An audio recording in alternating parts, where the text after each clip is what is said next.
SNES drunk.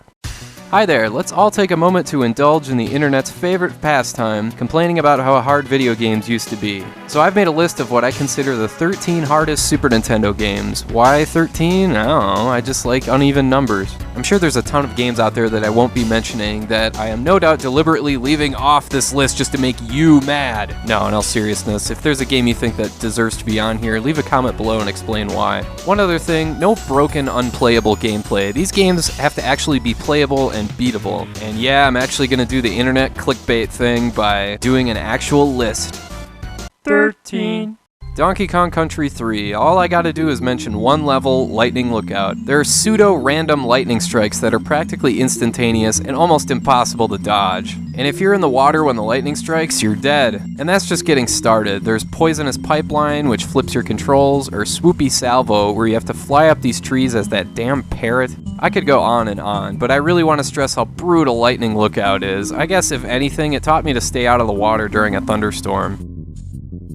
12.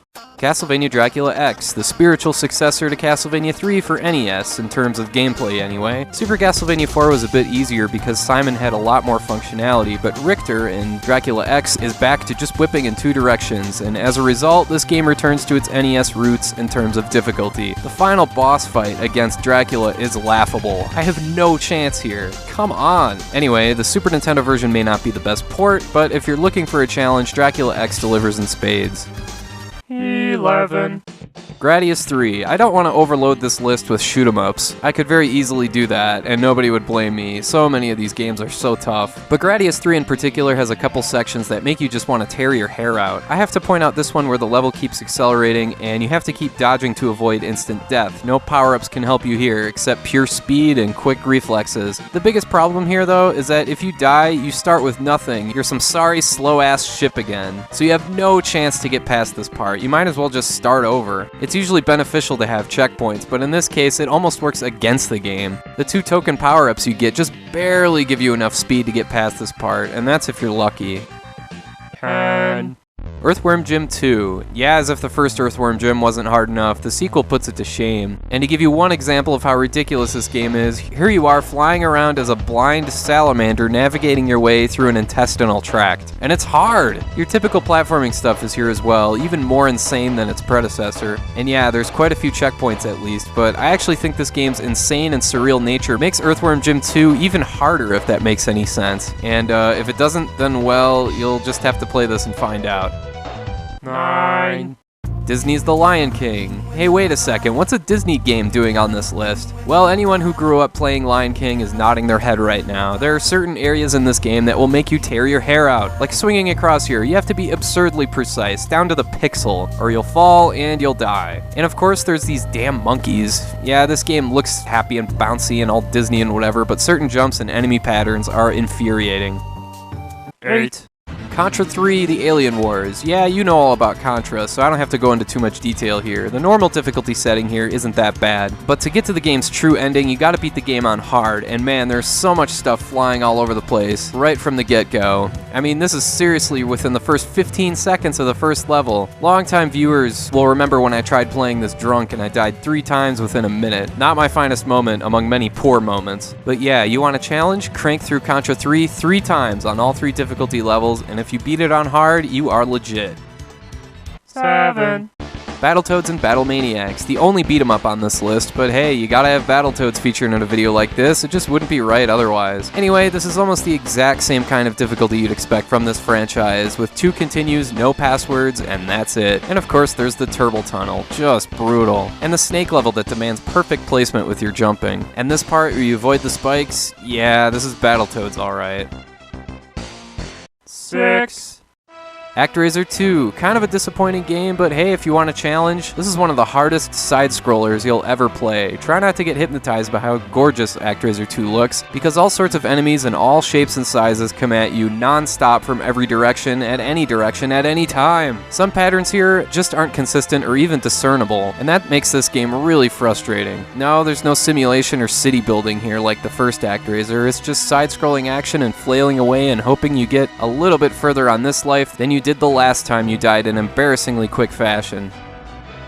5.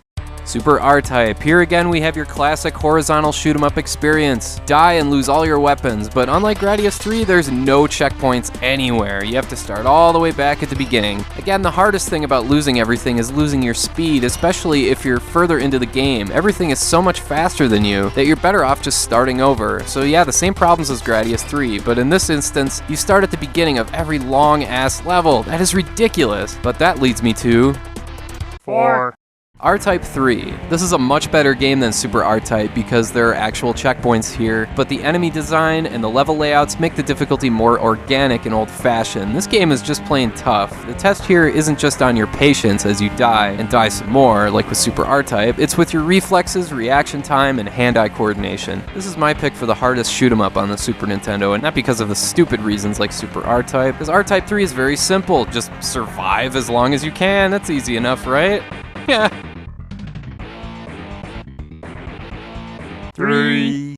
Super Ghouls and Ghosts. The difficulty in this game is kind of twofold. First, you have to understand that there's a particular way to play this game. If you try and play it like a run-and-gun game like Contra or a platformer like Mario, then you'll probably consider this game to be broken and won't even get to the first checkpoint of the first level. Super Ghouls and Ghosts is a puzzle platformer that takes a lot of patience, a watchful eye, and a knack for good timing. So once you get over that hump, then you can get to the game's real difficulty, so prepare to die again, and again, but this game is beatable, I swear. With stuff like this sequence here, it takes a long time to memorize. And this brutal stretch here, I mean, just look at all the crap flying at you, good lord. This game is doable, really it is, but man, it is unforgiving. 2. The Super Star Wars games. Yes, I'm including all 3 here because they're all insane. I don't understand why these games bother labeling their difficulty levels because even on easy, the Super Star Wars games are just wow. To me, these games are even more frustrating because you do see that you eventually get to play as Chewbacca and Han Solo, and I just want to get even that far. What's funny is that even with cheat codes like invincibility and unlimited health, these games are still frickin' impossible. If I had to pick one, the hardest of the 3 is probably Empire Strikes Back. And the Darth Vader battle is just laughable. I mean, what am I supposed to do here?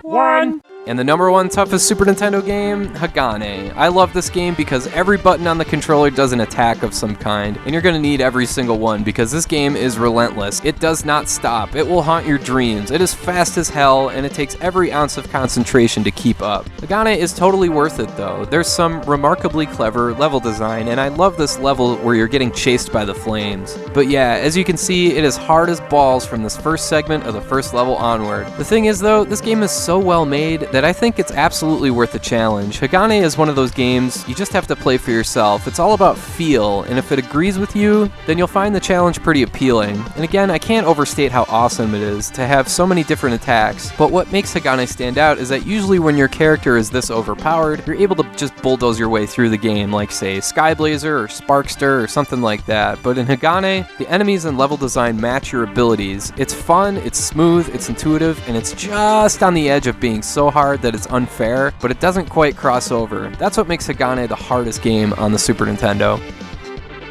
Alright, that's all for now. Thanks for watching, and have a great rest of your day.